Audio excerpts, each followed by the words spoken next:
Well, hello and welcome to this edition of Inside the Park. I'm your host, Alyssa Ali. On this episode, we're finding out everything about the environment with Barb Cook. I find out more about ballet and tap and jazz shows with Cheryl Lufitz. Caroline Schaefer gives us a core bar demonstration, and we talk about 16-inch Chicago-style softball with Bob Ancona. But first, we met up with a few Mount Prospect Park District lifeguards to find out why being a lifeguard with Mount Prospect is so rewarding.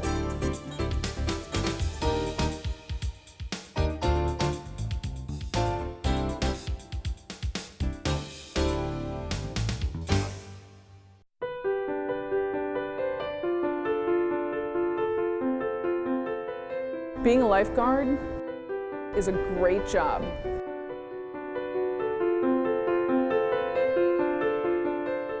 A lot of times people think that having a summer job is just a fun summer job at the pool. And it really is a fun summer job. But if you're going to be a lifeguard, you're responsible for the lives and safety of the people in the facility. You could possibly save someone, so you have to be on your toes at all times. You definitely become a lot more aware of your surroundings. That carries on with you for the rest of your life. I've been working for the Park District for 12 years. I started off as a swim lesson instructor, and about a year later I became a lifeguard, and then a few years later I became a manager. Before I became the fitness coordinator at the Mount Prospect Park District, I was a lifeguard instructor, a lifeguard, a swim lesson instructor, a pool manager, and a swim coach. You do learn all sorts of life skills. You need to learn, responsibility is huge whenever you're around the water. You can't be goofing around. You have to be serious about it, because if you're not paying attention, someone could get hurt really bad. So it makes you learn a lot of responsibility at a young age and carry on with you throughout your whole life. It helps you be more confident. I wasn't necessarily the most outgoing person, and really having a job here and having to interact with adults at a young age, it really improves your self-confidence. You learn a lot of very good life skills that you can take and transfer later on in life and in other full-time jobs. I think it really teaches you a lot about leadership, and especially if you're going into teaching, the swim lesson instructing is such a good way to get your foot in the door. It's great to put on your resume that you have that experience, that you've worked with children from a young age and you want to continue. As a lesson instructor and a lifeguard, actually was my foundation for what I wanted to do in college, which was to teach physical education and health. Not surprisingly, many of them have become teachers out in the community, mainly because I think they got their start teaching little kids how to swim, and they really enjoyed it. The most rewarding thing for me has been when I was a manager, watching some of our new staff come in and their confidence improve and develop when they were either teaching swim lessons or lifeguards. It really is nice to see some of the shyer kids come in and make friends and really get their confidence up. I met a lot of new people that I didn't know, and I'm still friends with them today with this job. And I started with two of my best friends, and we've definitely had a few friendships carry on from people that we've met at work. So I met some of my best friends here. It's a great summer job. And they're some of the best lifeguards in the suburbs. You get to get a nice tan also. To become a pool staff member, you would want to fill out an application. You can pick those up at any one of our Park District offices and indicate what job you were interested in, and then put it to my attention, Sarah Thompson, in the aquatic department. There'll be a lifeguard class last week of May going through the first week of June, and we recruit highly from that class.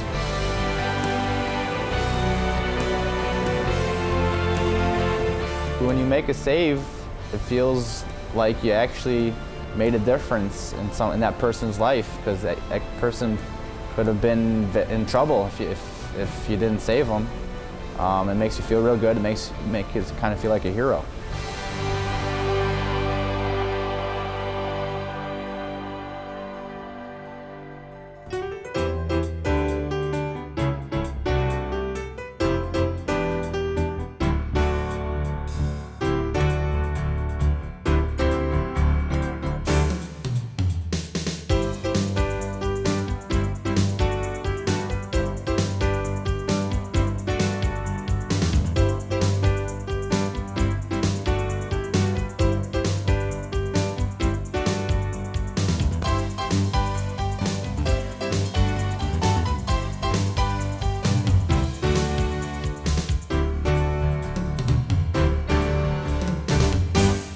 now here with Barb Cook, facility manager. And Barb, I love talking to you because we talk about everything environment. And Earth Day is coming up on April 20th. Right. Tell us a little bit about what Friendship Park Conservatory is doing. Well, we kind of throw a big Earth Day event. And we have different presenters that come and do different things about water reclamation and how to save water and things like that, how to recycle, do good things for the earth that way. We have a ton of fun kid activities. They'll, be looking for birds or, some activity, kind of an I Spy kind of thing.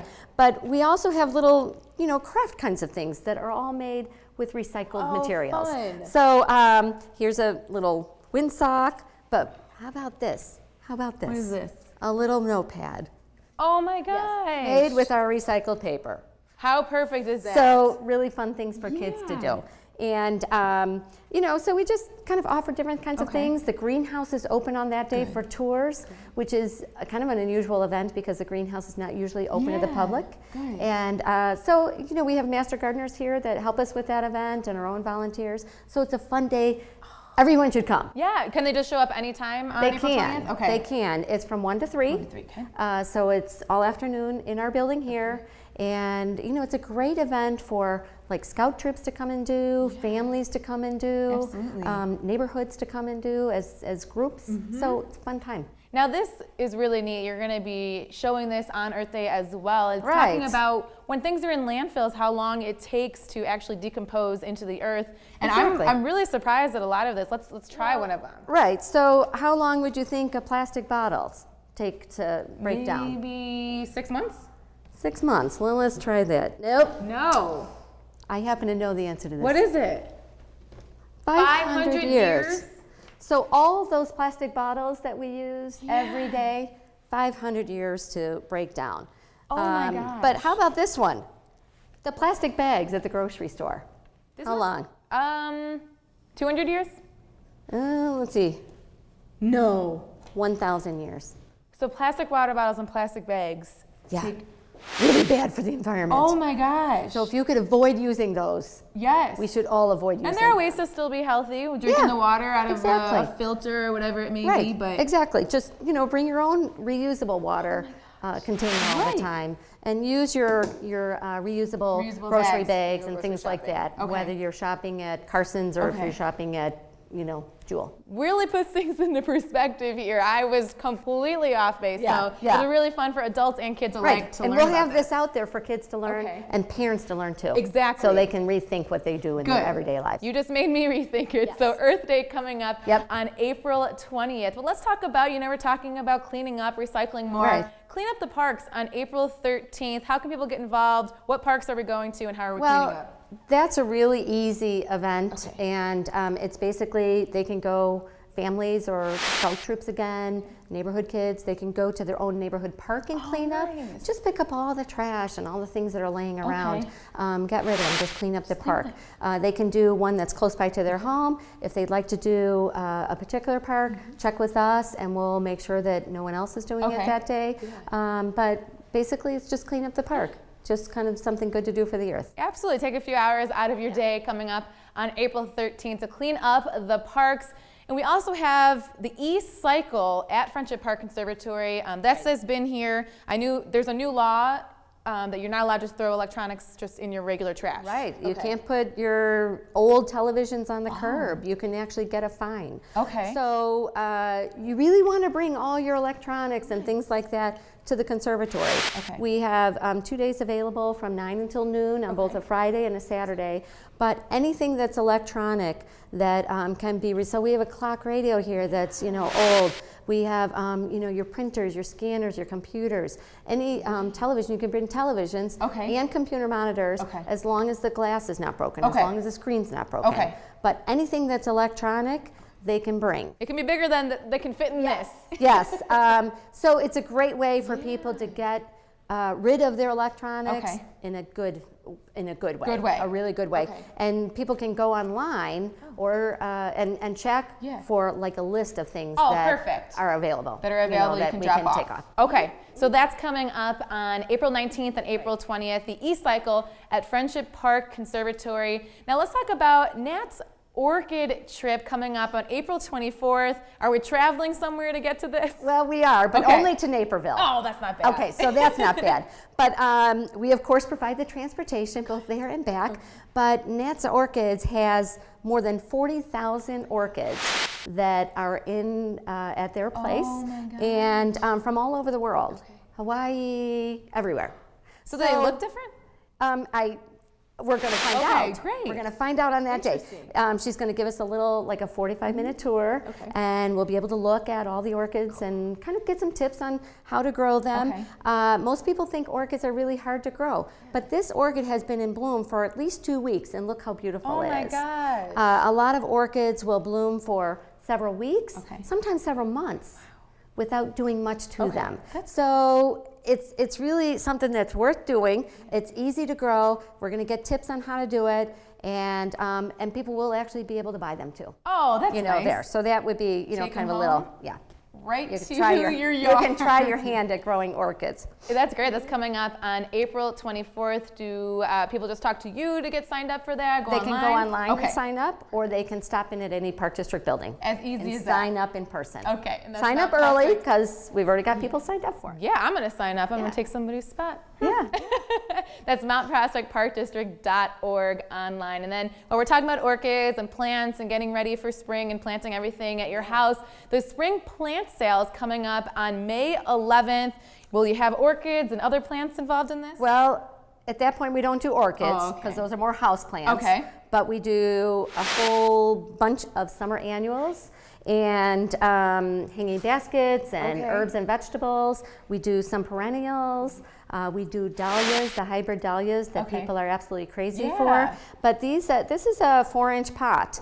And what we do is we sell individual plants like this for $3 a piece. Oh, wow. So anything that's in this size pot sells for $3. So you can put together a nice collection for a planter or for your own garden. But we have a lot of premium plants that you won't see at some of the other garden centers. And they're the same plants that we use to decorate our grounds and other Park District buildings too. So you'll find some really unusual kinds of things that you won't see just anywhere. Absolutely. Only $3 is a great deal. Yeah, $3. It's a good sized plant, and they're all usually really big. Because we grow them ourselves here in our greenhouse, and we take very good care of them. We try to, especially for like the herbs and the vegetables. So, if you're going to come and buy tomatoes, we have many different kinds of tomatoes and peppers. And we try to be very green about it, so that we're not putting a lot of pesticides and chemicals down on them.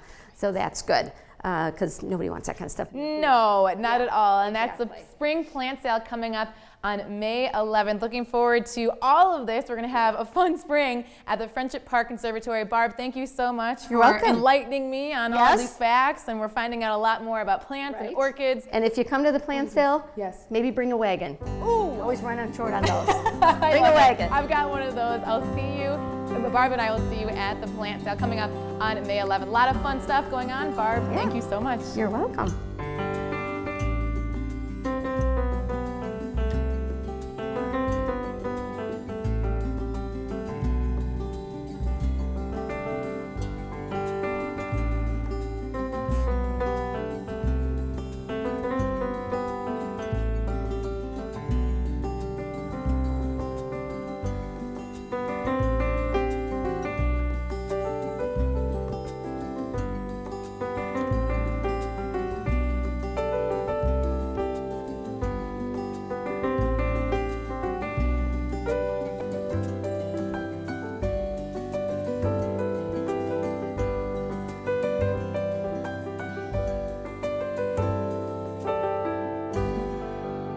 Well, here's Cheryl Lufitz, dance coordinator from Mount Prospect Park District. Cheryl, we're here in the dance studio. Tell us a little bit about what classes are offered, what these kids are doing. I want to learn a little bit more. Okay.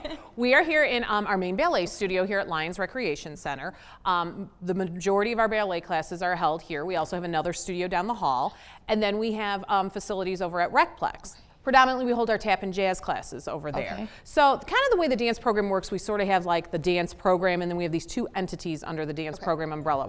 The Mount Prospect School of Classical Ballet, which is all our ballet technique classes and all of a classical nature. And then we have the Mount Prospect Center for Tap and Jazz. So that's your tap, your jazz, your hip hop, lyrical, and those kind of programs. But then we have the little people who kind of filter in there too, you know, pre-ballet.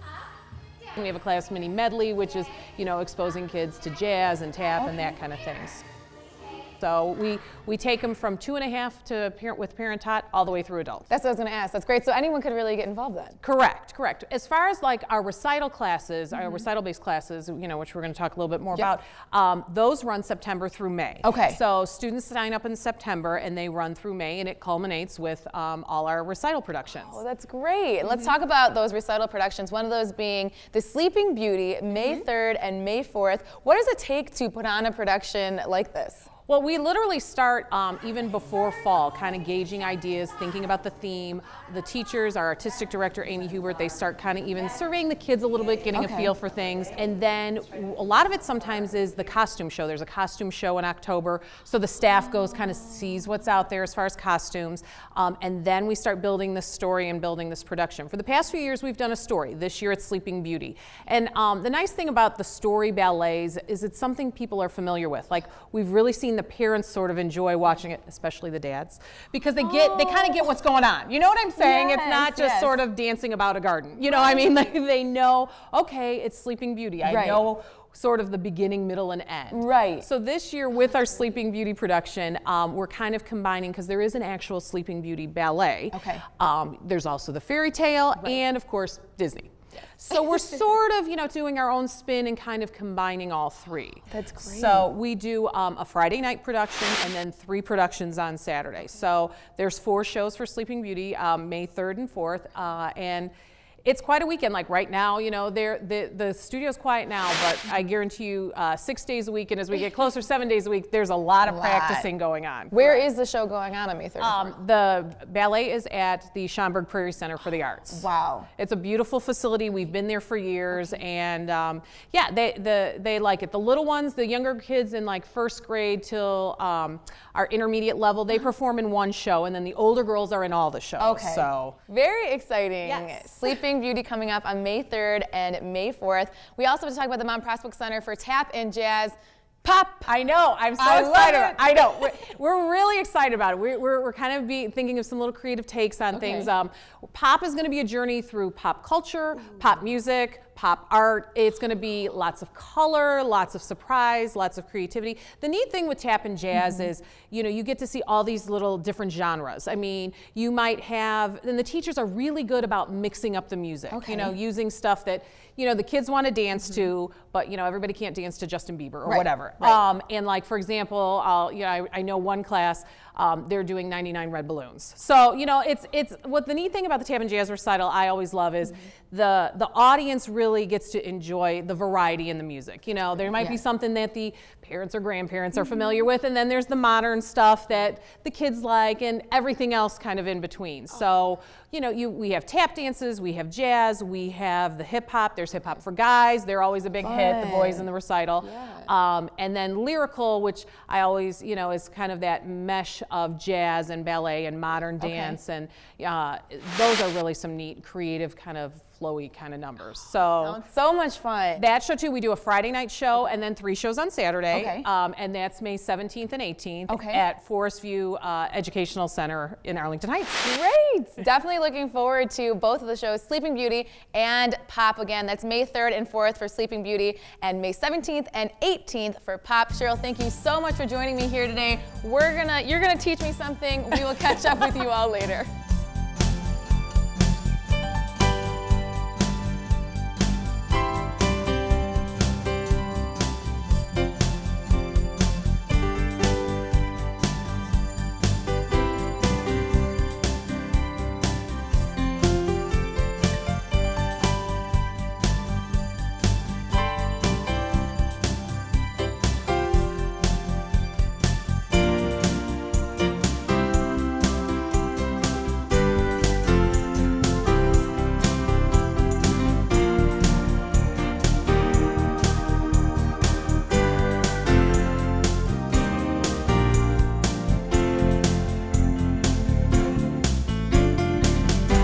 Well, now here with Caroline Schaefer, fitness coordinator here at Mount Prospect Park District. Caroline, you're holding something called the Core Bar. Yes. What is it? The Core Bar is one of our new classes that we're going to be offering, and this is the actual Core Bar, the tool that we're going to be using. It is a complete class with cardio and core strength training, and it's going to be on our new schedule several days during the week, and we're going to actually have a free demo class coming up, so hopefully you'll be able to come to it and see what it's all about. Nice. So it's cardio and focusing on your core and posture? Correct. Okay. Is it new, the Core Bar? Yes, the Core Bar is actually very new. It came from Norway, and we're one of the few facilities in the area in the United States actually that has started this program up, so we're really excited about it. That is really, really neat to be able to have that here at Mount Prospect. But we also have another equipment that you're using now in some of your classes, the kettlebell. Yes. Tell me more about this. They're nice and colorful. Yes, they are. They come in many different weights. These are some of our lighter ones, 12 pounds, 15 pounds. We actually have a class that we're going to be starting up on Sunday mornings, and it's called a small group training kettlebell class. So it's actually going to be maybe 5-6 people max, and doing various different exercises with the kettlebell, some working on strength training, some a little bit elevating the heart rate. So it'll be more like an interval training type class. That's great, and that's very nice to have it just with a smaller amount of people, then you can work more one-on-one with a fitness instructor. Correct. Is this something new too? I haven't heard of this kettlebells have actually been around for many, many years. It came from Russia, and but it's been something that's kind of made its way in, kind of in the fitness industry, something a little bit newer, Really neat. So the Core Bar and the kettlebells, really fun new classes here at the Mount Prospect Park District. But we're talking about getting fit. It's coming up spring, and you guys have a 5K coming up, and there's actually a class you can take to get ready for it. Yes, we have a class that we're offering this spring called Survive the 5, and it's going to meet on Saturday mornings from 11 to 12 a.m. And it's great because it's going to have basically for anybody. If you are new to running, you've never been in a 5K before, maybe you haven't even worked out in a while, it'll get you started. You'll work on strength training, on your core, on your endurance. For those that have been in 5Ks and just want to improve their time, it's also a great class for them. At the end of the 12-week class, you will be given a t-shirt for the race, and also your entry fee for our 5K will be part of it. That's great, and that 5K is Strive for 5 coming up on June 15th. What's that going to be like? I think there's a fun theme for it. I heard superheroes. I heard that too. That's really exciting. Sounds fun. Yes. Does it go to benefit anything? Can anybody get involved? How do you sign up? Yes, you can go through the Park District website, and they also have forums at the different facilities, so you can sign up for it. Easy enough, but if you want to be extra prepared, maybe use some of these kettlebells and the Core Bar, whatever it may be, that Survive the 5, it starts on March 23rd. So looking forward to that Strive for 5K, but we have a few other classes, Caroline, that I'd like to talk to you about quickly. Also, a back class. I know a lot of people in this day and age have maybe a few back issues, whether it's self-diagnosed or through a doctor. What are some classes that you could take?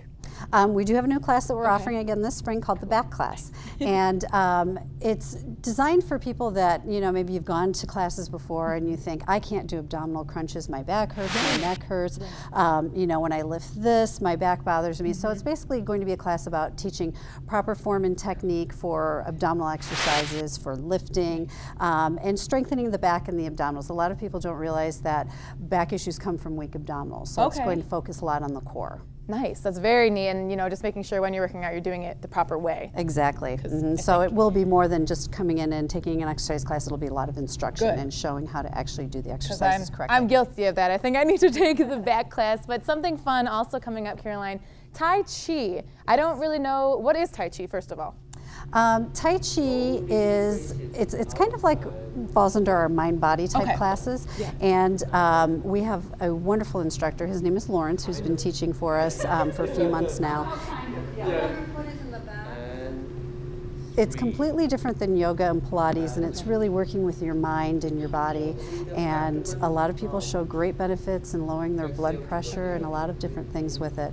On Thursday mornings we have our regular Tai Chi class, and then we've also started offering something called Chen Style.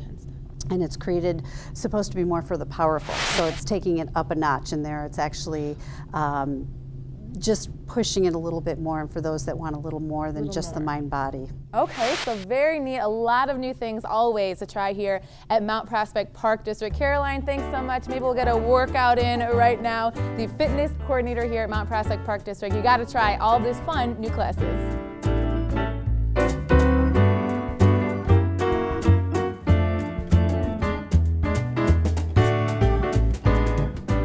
When you think of Chicago, quite a few things may come to mind, including deep dish pizza, celery salt on hot dogs. How about the Blues? And what about 16-inch softball? That's right, that's where it all started, here in Chicago, but more specifically in Mount Prospect. Mount Prospect is ground zero for 16-inch softball, and that's all thanks to the Mount Prospect Park District and Bob Ancona.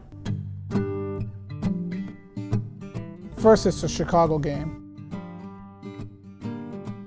You play it in playgrounds, in church leagues, recreational and school, and in competitive leagues. So it's great.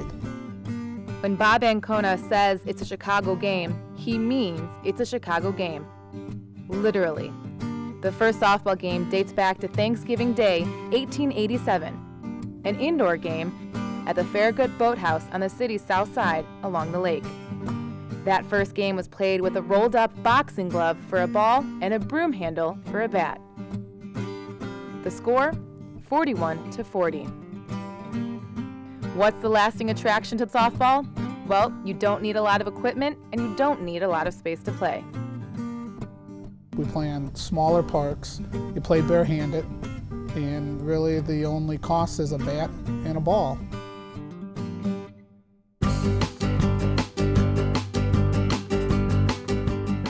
Softball really got attention when newspaper tycoon William Randolph Hearst organized the first championship at Grant Park as part of the 1933 World's Fair.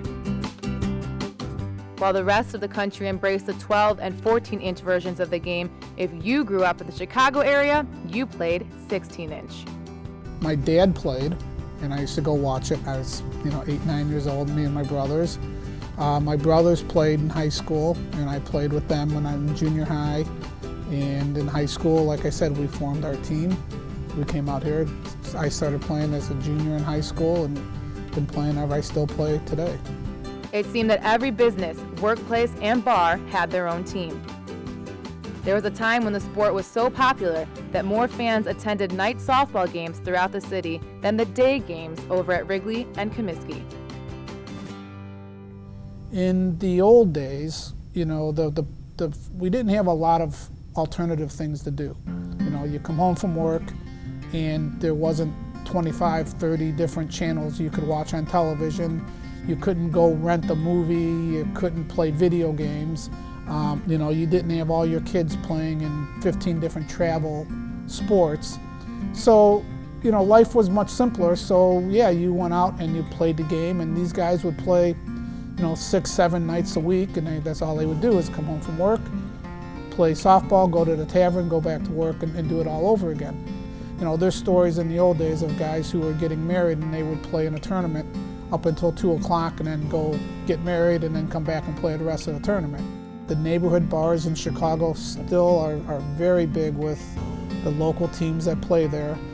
The tradition in Chicago is so wealthy and so well known, and we're just so honored to be part of that tradition. So how did Mount Prospect become the home for top competition 16-inch softball? It all started with a stretch of undeveloped Park District property along I-90 and a love of the game. We were able to get the Water Reclamation District property off of the tollway. And at the time, Rick Pyle was a superintendent of recreation here, and I was just starting out as the athletic coordinator. And we went out to the property and we walked it and we measured out. And I remember we were up to our knees in snow, and we were looking at the exit because we were towards the exit there on Elmhurst Road. And he's like, "Look at this." He goes, we're 5 minutes from the airport. Teams will just fly in, they'll drive right here. There was a hotel across the street at the time. At that point said that was our goal. We played that first year. There was barely any grass out there. We had Fred Banke. He was the superintendent of the golf course, so he came out and put his expertise in, and we started growing some grass out there. And it just turned out to be just a fabulous site. It's one of the nicest complexes in the city of Chicago. A year later, the big major softball league was playing in Clarendon Park, and they were looking for a suburban site. So we managed to talk to some of those teams. We talked 6 or 7 of them to come out here. We started the Classic League, and from that point on, we attracted all of the top teams in Chicago. This will be the 50th anniversary of the major amateur softball national tournament. The Classic League's been going on now for 32 years, and we've had 19 major national champions out of our league. So we're almost at half of the national champions that have ever been crowned have played in our program. So it's an outstanding program. We're very proud of it. Once the Majewski Athletic Sports Complex got up and running, there was no looking back. After 4 or 5 nationals, we were the hotbed of softball for 16-inch, and we would just, keep drawing teams to come in and play. The recreational levels kept coming, and the kids that grew up in town here knew we had a program, so they were just embedded with 16-inch softball, and we're going to go play right at Majewski. You don't know how many times they have young kids, 23, 24 years old, come out there playing for the first time, and they say, I waited my whole life to play at this park. So it's kind of a neat feeling. If there was any doubt that Majewski was the field to play, the Softball Hall of Fame made it official. A few years back at the Chicago Hall of Fame, they came up with a Fields of Dreams award. And we were the first recipient of that award. And what a great honor. They came out and they said they're going to recognize different complexes and different park districts for the work they've done with 16-inch softball. And Mount Prospect Park District was the first agency to get recognized. So it's just, it's a wonderful accomplishment that our whole staff has done.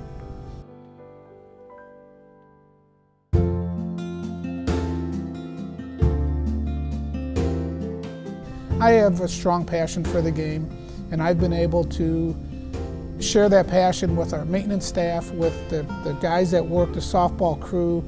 Everybody that goes out there has that same passion, and there's nothing better than seeing the maintenance crew come out, our softball crew come out, and we work on the fields for 2-3 hours at 5:30 in the morning, and we're ready to go at 9 o'clock, and other people come in and say, they canceled over here, they canceled over there, you guys are the only ones playing. So it's kind of a great feeling. There's only a few park districts that do that in the city, and I'm glad to say we're one of them. But what about the future of softball? With all the other distractions today, how do you get a new generation interested in the game? Now we even bring out the little kids, the T-ballers, the 5-year-olds, and we give them a fun day at Majewski, and we let them come out and they play on the big fields. And they just love it. They run around, and we hope someday they're going to grow up and they're going to be young men, and they'll come out and they'll play 16-inch softball out there. I know the Hall of Fame is pushing towards a youth movement, and I'm certainly going to try to help them as much as I can to spread that word out. And if we'd like to get the next generation and the generation after that to keep playing. What's really great is we have out at our fields, we have a couple different boards out there that list the all-time great players, the players that have been in the Hall of Fame that have played in our program. And we see a lot of their young kids, their children are out there saying someday, and I heard 2 little kids say, someday my name's going to be on this board. It's the mentality of the Chicago people. It's a great game, and there's nothing better than it. It's in my opinion, it's the greatest sport out there.